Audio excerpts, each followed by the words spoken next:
Bienvenue à la CC 2023 pour Cardio Online. Je suis Guillaume Bonnier. Nous avons la chance de recevoir Marianne Clavel de l'Université de Laval à Québec. Bonjour Marianne. Bonjour. On va parler avec toi aujourd'hui de sténose aortique et de thérapie interventionnelle. Les nouveautés, notamment le low risk avec Evolute. La dernière étude randomisée de Medtronic qui va être annoncée pendant la CC, au late breaking. Trials. Oui, c'est des résultats très encourageants parce qu'on a les résultats à 3 ans qui vont être publiés, je pense que c'est un JACC, Journal of the American College of Cardiology. Donc ces résultats montrent qu'il y a toujours un bénéfice, enfin presque un bénéfice, ouais. Le p-value est très proche de 0,05 et puis le hazard ratio, l'intervalle de confiance, ça va jusqu'à 1, mais on est toujours avec éventuellement un bénéfice du TAVI par rapport à la chirurgie. Donc c'est des patients à bas risque, oui, c'est vraiment pas du tout les patients qu'on fait habituellement. Non, c'est sûr. C'est vraiment ce peu de pourcentage de patients très jeunes qui vont avoir de la chirurgie, chez qui peut-être il y a un bénéfice. Je dirais plus jeune, plus que très jeune, parce que l'âge moyen est quand même aux alentours de 74 ans. 74 ans, ah oui d'accord.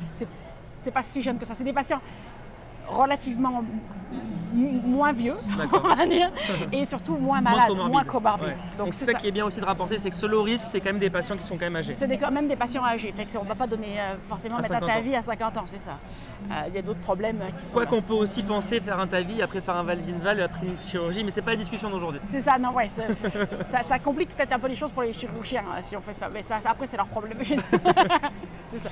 Mais oui, donc le low risk, 74 ans à peu près en moyenne. Donc un bénéfice à 3 ans qui reste. Qui est, je pense que si on arrive sur le 0,05 en p-value, c'est plus un problème de puissance qu'un problème de changement de bénéfice, parce qu'on voit bien les courbes qui restent parallèles sur le Kaplan-Meier, alors que toutes les autres études de TAVI, au bout de 3 ans, généralement, on commence à avoir un crossover, et c'est ce qu'on n'a pas avec pour bien expliquer aux gens qui nous suivent, c'est qu'il y a vraiment donc un bénéfice dans les premières semaines à l'implantation, parce qu'il n'y a pas la lourdeur de la CEC. Non, c'est ça, ouais. Mais par contre, ce qui se passe, c'est que malgré, dans le temps, il y a encore ce bénéfice.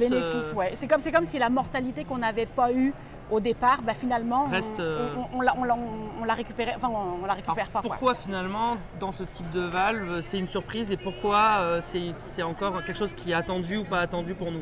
Je pense qu'en fait, on s'attendait à ce qu'il y ait quand même un rapprochement des deux courbes, parce que c'est ce qu'on a vu avec le TAVI jusqu'à présent, sur toutes les études. Alors, c'est pas le même type de valve que les autres. C'est aussi la dernière génération. On sait que c'est une valve qui fait moins de mismatch. On sait que moins de gradient, moins de mismatch. L'argument hémodynamique qui est plus. De l'autre côté, on a plus de pacemaker que les autres valves percutanées. D'un autre côté, en chirurgie, on a aussi du pacemaker. C'est quelque chose qu'on n'a pas forcément. Donc tu veux dire que finalement ils se comparent à la chirurgie, finalement ça peut être avantageux. Ça peut être avantageux pour eux, c'est intéressant. Je pense que et on voit que l'hémodynamie elle reste la même sur les 3 ans. On avait cette peur un petit peu avec les TAVI d'avoir une dégénérescence plus précoce, parce que la valve elle est fermée sur un cathéter, elle est fermée. C'est vrai, le traumatisme initial. C'est ça de quand on va fermer la valve. Alors, moins avec les self-expandable que les ballons expandables, parce qu'on va pas pousser dessus.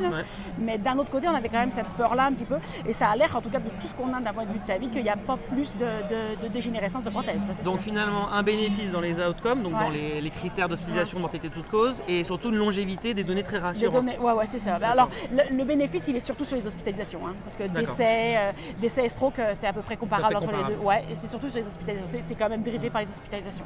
Et moi je trouve que c'est très rassurant comme données, et puis c'est intéressant pour les femmes qui sont souvent moins référées en chirurgie, qui sont moins traitées, parce qu'on dit toujours oui mais elles ont des mauvaises outcomes en chirurgie, puis finalement elles ne sont pas traitées, puis finalement elles meurent. Fait que l'outcome il est vraiment pas bon. Alors comment on explique cette différence chez les femmes? Parce que nous en tant que médecins finalement on ne fait pas vraiment de différence. Comment tu vois cette chose, un message à faire passer finalement aux cardiologues qu'on est, pour modifier notre prise en charge, pour améliorer l'outcome des femmes dans toutes ces études? En fait, moi, ce qu'on avait remarqué avec un de mes étudiants sur une étude, c'est que quand l'écho, elle est vraiment très claire, c'est modéré, tu as un gradient qui est bas, une nerf valvulaire qui est haute, ou qu'elle est sévère, c'est-à-dire un gradient qui est au-dessus de 40, puis tu as une nerf valvulaire qui est en dessous de 1, il n'y a pas de problème, les femmes sont traitées comme les hommes. C'est quand on a des discordances, c'est dans le groupe où tu as un bas gradient puis une basse nerf valvulaire. Parce que là, on se dit, oui, mais les femmes, elles sont plus petites, fait que l'air valvulaire, elle n'est pas forcément si sévère que ça. Puis de toute façon, je pense qu'on a toujours dans cet inconscient collectif que la sténose aortique est une maladie d'homme. Ce qui était vrai il y a quelques années quand on parlait de bicuspidie. Là, on a 3 hommes pour une femme. Ça veut dire que dans l'évaluation, peut-être qu'on est un peu drivé à sous-évaluer. À sous-évaluer chez les femmes et de se dire, bah non, finalement, c'est pas sévère. À plus penser que c'est pas sévère chez les femmes que chez les hommes. En tout cas, c'est les résultats qu'on avait dans l'étude. Et je pense que chez ces patients, là, quel que soit le patient, il faut faire un CT, il faut aller voir si on a vraiment quelque chose de sévère ou pas. Et puis si c'est sévère, il faut traiter. Et je pense que les femmes ont encore plus d'intérêt à avoir un TAVI que les hommes parce qu'elles ont souvent des plus petits anneaux, donc elles sont plus prono-mismatch. Elles réagissent vraiment un petit peu mal. Elles sont souvent en remodelage concentrique, en hypertrophie concentrique. Elles ont pas mal de fibrose myocardique. Fait que souvent la CEC, c'est pas le top. Fait qu'éventuellement le TAVI, dans toutes les études, qui ont rapporté, malheureusement, toutes les rapportent pas. Et notamment, je pense que la prochaine, celle qui va être développée, la prochaine, celle de Evolution, Loris, ils n'ont pas donné les sous-analyses en fonction du sexe.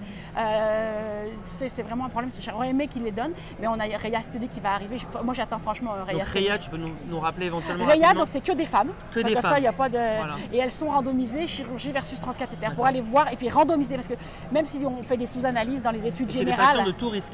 C'est des patients de tout risque. Donc c'est très impactant comme étude. Ouais. Donc, on aura des résultats vers quand peut-être?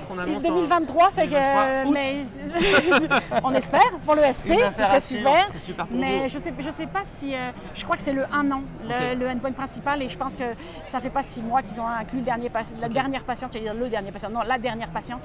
Donc c'est ça. Donc finalement aussi un message pour les femmes, c'est se dire que peut-être les femmes sont plus sujets d'avoir un cardiac damage.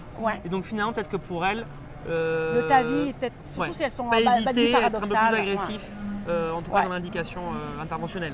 D'aller vérifier que la sténose est vraiment pas sévère ou vraiment sévère pour être sûr de ne pas louper une sténose sévère parce que généralement ça se passe pas bien même si on a une fractionation normale parce que souvent on a un low flow qui est quand même avec une fractionation normale. On a fait un balage incroyable en quelques minutes. C'est parfait. Du low risque, de la longévité, les femmes, des messages très forts et je pense qu'ils vont nous impacter dans notre pratique. Merci beaucoup. J'espère.